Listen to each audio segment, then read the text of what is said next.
내가 몰라서 장난 좀 친 건데.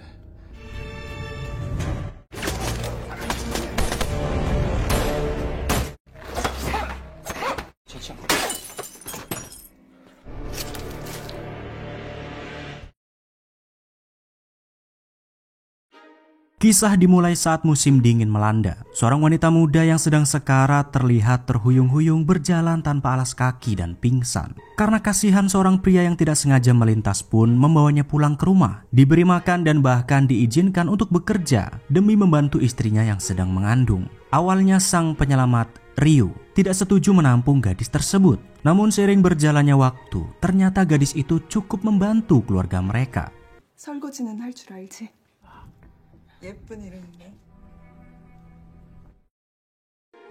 Karena jarang di rumah, gadis itu pun sering bertanya kepada Ryu. Sebenarnya dia bekerja apa dan di mana? Kenapa sepertinya sibuk sekali? Namun Ryu hanya menjawab kalau dia bekerja di sebuah karantina sebagai pengusir serangga. Sampai tidak lama kemudian, ketika Ryu dan istrinya tidak ada di rumah, tiba-tiba saja seorang tentara Amerika datang diam-diam dan langsung menyekap si gadis itu. Ternyata si tentara bajindul ini hendak memperkaosnya. Karena tidak rela kesuciannya direnggut, gadis itu pun mencoba melawan demi mempertahankan harga dirinya. Namun tidak disengaja, ia malah membunuh si tentara itu. Melihat Ryu pulang, si gadis pun memohon ampun untuk tidak diusir dari rumahnya. Tapi siapa sangka, ternyata Ryu malah tidak marah dan mengatakan ia telah membunuh seekor serangga. Yang rupa-rupanya pekerjaan Ryu adalah seorang pembunuh bayaran. Dan pada hari itulah si gadis pun diberi julukan Kuku atau Cakar Tanduk.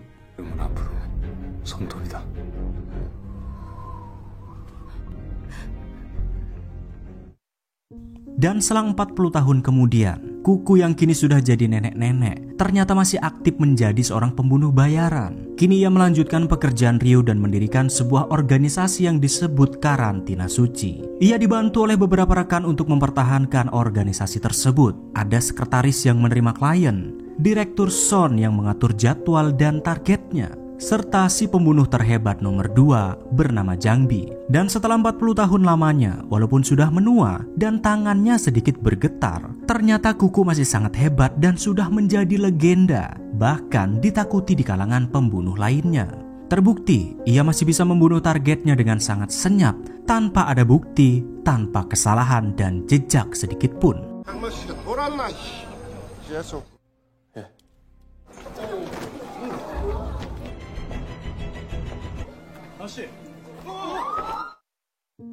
Setelah menyelesaikan misinya, Kuku yang hendak pulang tidak sengaja melihat seekor anjing yang terluka di garasinya. Awalnya ia membiarkan anjing tersebut untuk mati di sana. Namun ketika hendak tidur, ternyata Kuku kepikiran dengan si anjing dan langsung membawanya ke dokter hewan. Walaupun tidak ingin merawat anjing tersebut, sang dokter yang bernama Dr. Kang lantas memintanya dengan sangat untuk merawat si anjing sebentar saja. Karena ia takut kalau anjing itu akan disuntik mati sebab usianya juga sudah tua sama seperti dirinya.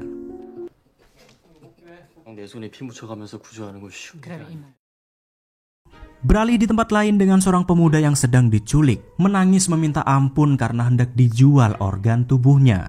Dia mencoba bernegosiasi dengan mereka karena harga organ tubuhnya yang dirasa sangat murah. Mereka tidak tahu kalau si pemuda ini ternyata sengaja diculik karena ingin mengeksekusi mereka semua.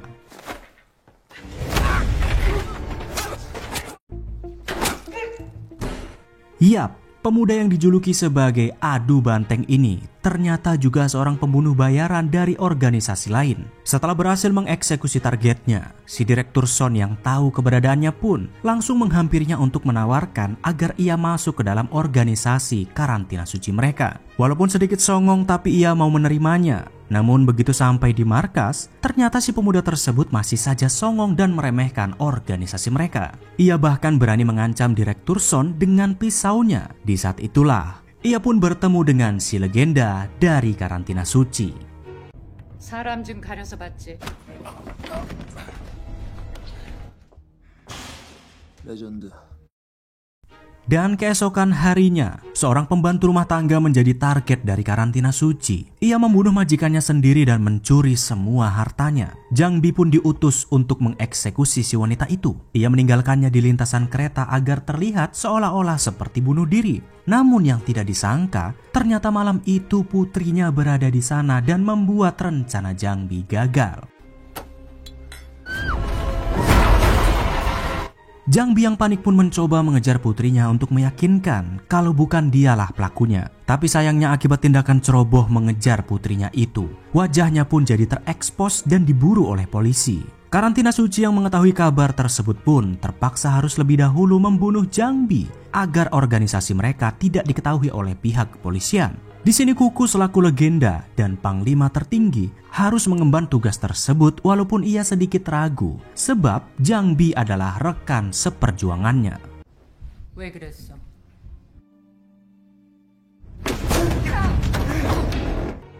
Kejar-kejaran pun berlangsung karena Jang Bi tidak ingin tewas meninggalkan putrinya. Kuku berhasil mengejar Jang Bi dan menabraknya sampai terpental. Namun sayangnya Jang Bi ternyata belum tewas dan Kuku harus berduel dengannya. Usianya yang sudah tua pun membuat Kuku kesulitan untuk memenangkan duel tersebut. Sampai akhirnya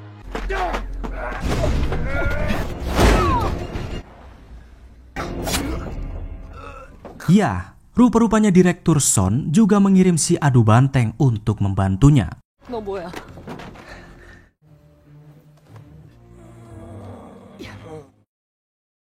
Setelah pertarungan tersebut, luka yang ia terima ternyata membuat Kuku jadi sempoyongan. Ia sampai berhalusinasi membayangkan ketika sedang menjalankan misi bersama Ryu. Saat itu ia bersama Ryu sedang menjalankan misi yang sangat berbahaya. Walaupun berhasil mengeksekusi targetnya, namun Ryu harus kehilangan istri dan anaknya. Ya, rupa-rupanya musuh-musuh Ryu membalas dendam dan membunuh keluarganya.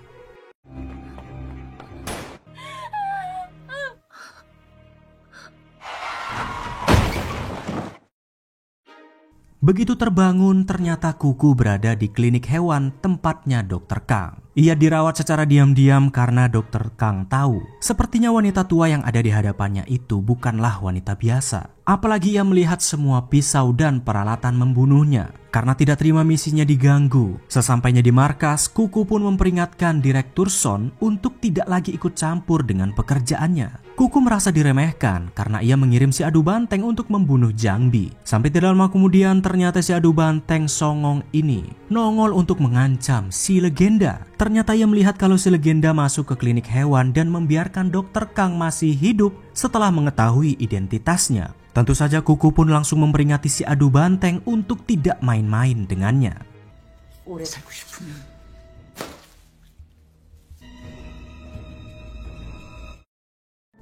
Sampai tidak lama kemudian, si adu banteng ini tiba-tiba saja membobol markas karantina suci dan mencari sesuatu. Entah apa yang dia cari, tapi semua berkas di tempat itu ia periksa satu persatu sampai akhirnya menemukan berkas lama milik Kuku. Di berkas itu ia melihat targetnya 20 tahun yang lalu saat Kuku membunuh seorang pria. Dan ternyata inilah alasan si adu banteng sangat benci kepada si legenda. Ternyata pria yang waktu itu ia bunuh adalah ayahnya. Ya, akhirnya kita pun tahu kalau ia menerima tawaran masuk ke dalam karantina suci adalah semata-mata untuk membalas dendam kepada si legenda Kuku yang telah membunuh ayahnya.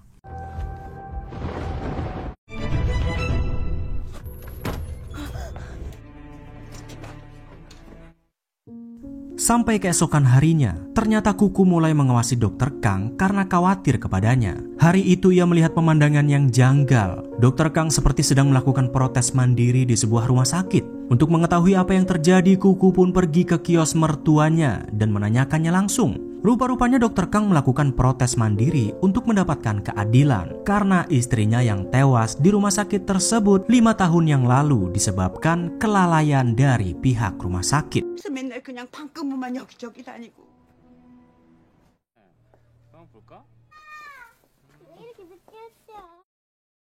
Mengetahui kalau sang legenda sepertinya melindungi Dr. Kang, si adu banteng pun lantas bertanya kepada Direktur Son tentang bagaimana Kuku bisa dianggap sebagai legenda. Padahal dia sudah setua itu, tapi semua orang masih takut kepadanya. Rupa-rupanya awal mula cerita itu dimulai setelah istri dan anak Ryu tewas. Pada hari itu Ryu membabat habis orang-orang yang terlibat dalam pembunuhan keluarganya. Namun saat Kuku menyusulnya, ternyata Ryu juga sudah tewas. Dari sinilah, Kuku pun membrutal dan berhasil menghabisi puluhan orang sekaligus. Dan bahkan bertahan sampai puluhan tahun hingga menjadi seorang legenda.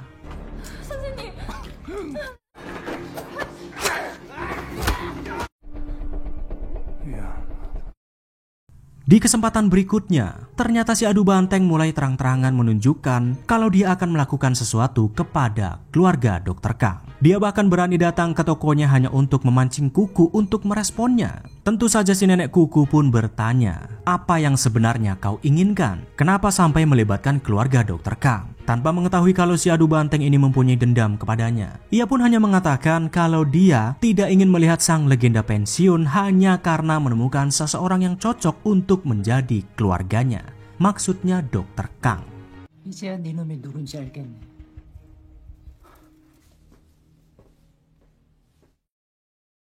Tidak ingin pusing memikirkan si adu banteng, keesokan harinya Kuku pun lagi-lagi mengawasinya dari kejauhan. Bahkan kali ini Kuku nekat bertindak di luar peraturan dan membunuh direktur rumah sakit tersebut untuk membalaskan dendam kematian istri Dr. Kang.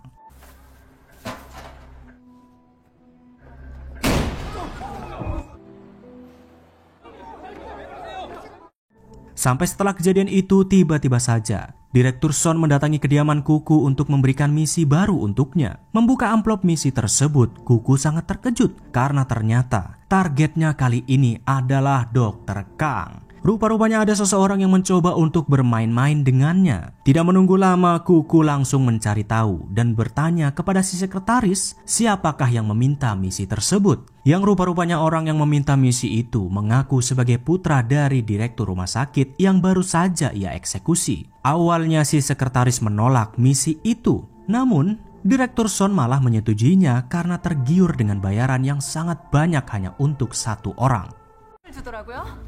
강범현 우리 신성방역이 어떻게 유지가 됩니까? Mengetahui kalau ada kejanggalan, Kuku pun langsung mencari orang yang mengaku sebagai putra dari direktur rumah sakit. Ia menangkapnya dan meminta identitas orang yang telah mengajukan misi tersebut. Dan rupa-rupanya, orang itu adalah si adu banteng. Ya, dia berusaha memancing amarah Kuku dengan memberinya misi palsu untuk membunuh Dr. Kang, orang yang saat ini hendak ia lindungi. Saat itu si adu banteng langsung mengatakan kalau ia akan membunuh Dr. Kang dengan tangannya sendiri. Karena panik, Kuku pun segera pergi untuk menyelamatkannya. Dan begitu sampai di sana, tiba-tiba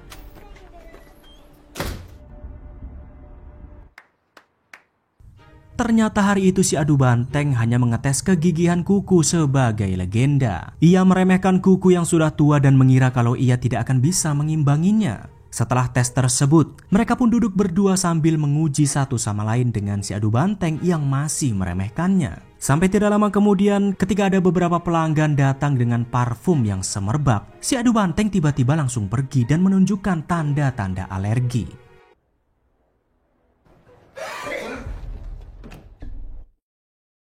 Karena sepertinya mengenal siapa sebenarnya si adu banteng, Kuku pun langsung mencari berkas-berkas lamanya tentang siapa saja korban yang dahulu memiliki anak yang alergi seperti dirinya. Setelah dicari kesana kemari, barulah Kuku mengingat kalau ternyata si adu banteng adalah anak dari salah satu korban yang pernah ia bunuh langsung di depan matanya.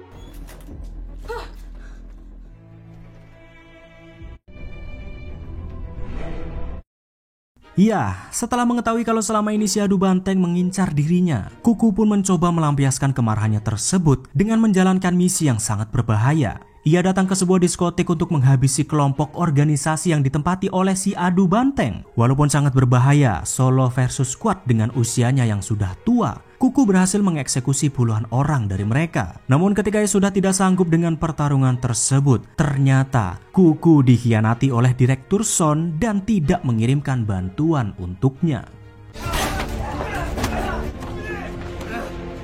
어떻게 어떻게 유지가 됩니까? Ya, ternyata Direktur Son sengaja mengirim Kuku ke sana untuk membunuhnya. Ia sudah membayar organisasi tersebut untuk mengeksekusi sang legenda karena menurutnya usianya yang sudah tua tidak lagi bisa berguna. Kuku sang legenda pun dikubur hidup-hidup oleh mereka. Namun dari tempat lain, ternyata si sekretaris yang khawatir kepadanya mengirimkan pesan kepada si Adu Banteng untuk membantu Kuku karena dia dalam bahaya. Dengan sigap si Adu Banteng pun langsung pergi ke lokasi karena tidak ingin sang legenda tewas sebelum berhasil membalaskan dendam.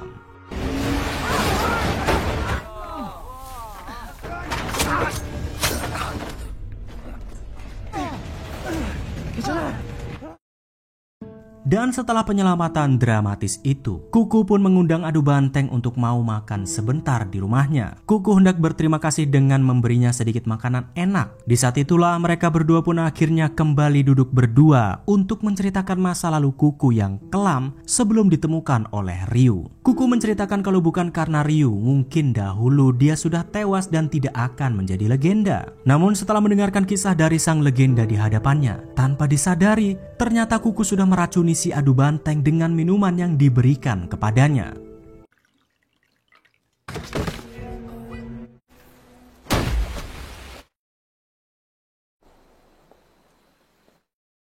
Setelah berhasil menyingkirkan si Adu Banteng, Kuku pun kembali ke markas untuk memberikan peringatan kepada Direktur Son yang mencoba mengkhianatinya. Namun Kuku tidak membunuhnya karena masih mempunyai hati nurani. Sampai keesokan harinya ketika Dr. Kang sedang menghadiri acara putrinya. Tiba-tiba saja ketika acara itu sudah selesai, mereka tidak bisa menemukan putrinya di mana-mana. Yang ternyata saat itu putrinya sudah diculik oleh si Adu Banteng yang berhasil selamat setelah dicemplungkan ke danau oleh Kuku.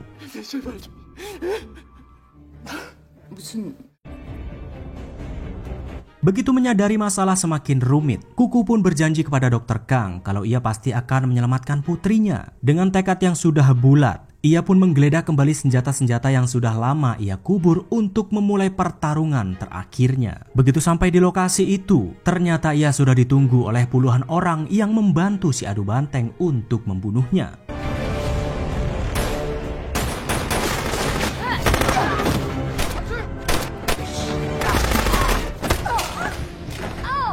Dan setelah kehabisan tenaga, Kuku dipaksa untuk membuang senjatanya dengan memanfaatkan putri Dr. Kang sebagai sandera. Dengan sisa tenaga yang ia punya, Kuku hanya bisa menuruti semua perkataan si Adu Banteng sebab masih ada sandera. Karena harga dirinya cukup tinggi, si Adu Banteng pun melepaskan putri Dr. Kang dan meminta untuk berduel dengannya. Pertarungan berat sebelah karena Kuku yang sudah tua dan kehabisan tenaga merasa kalau ia lebih unggul dan akan menang. Ternyata Kuku dari tadi hanya menunggu kesempatan agar putri Dr. Kang menjauh terlebih dahulu. Dan begitu kesempatan terbuka, Kuku pun akhirnya membuktikan walaupun sudah tua, tapi dia tetaplah seorang legenda.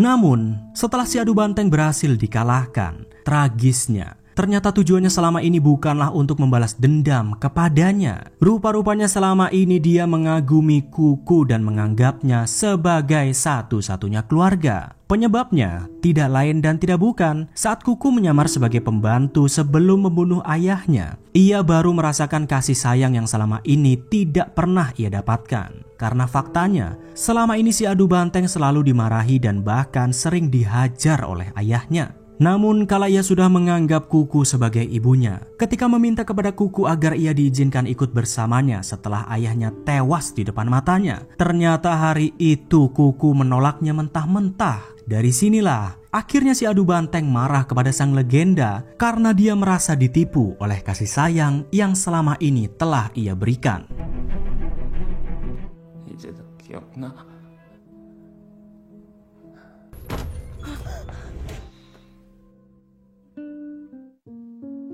Dan setelah melewati masa-masa sulit itu, Kuku masih terus melanjutkan misinya sebagai seorang pembunuh bayaran yang siap memburu siapapun walaupun usianya sudah tidak muda lagi.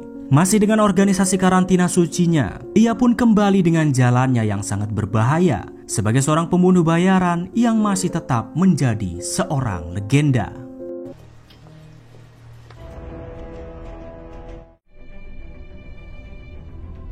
tamat. Itulah dia, The Old Woman with the Knife. Jangan lupa, subrek.